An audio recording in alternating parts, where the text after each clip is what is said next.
அல்லது ஷூ செய்கிற ஒரு நிறுவனம் ஒரு மனிதனை ஒரு தீவுக்கு அனுப்பினது. அந்த தீவில் போய் நம்முடைய ஷூவை நீ வியாபாரம் பண்ணணும். லட்சக்கணக்கில் ஷூ இருக்கிறது ஸ்டாக்.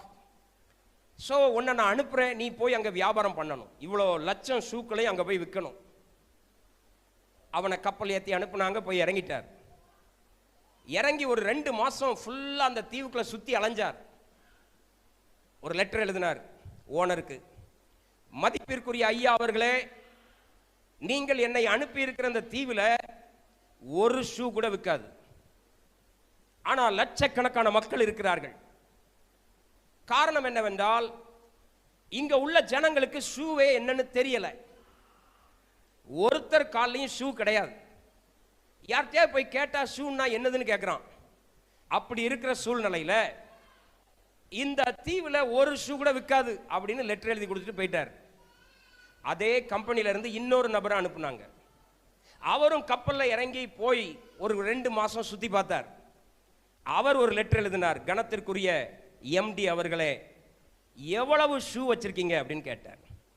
அப்ப அவர் சொன்னாரு, 1,00,000 பேர் இருக்கிறது, 1,00,000 ஷூஸ் இருக்கிறது.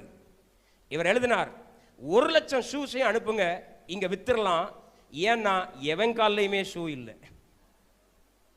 சொல்லுங்க, 2 பேருடைய மனநிலையும் வித்தியாசமா இருக்கா? சிச்சுவேஷன் ஒண்ணுதான், பிரச்சனை ஒண்ணுதான். ஆனா ஒருத்தன் பார்த்த பார்வை வேறு, அதை இன்னொருத்தன் பார்த்த பார்வை வேறு.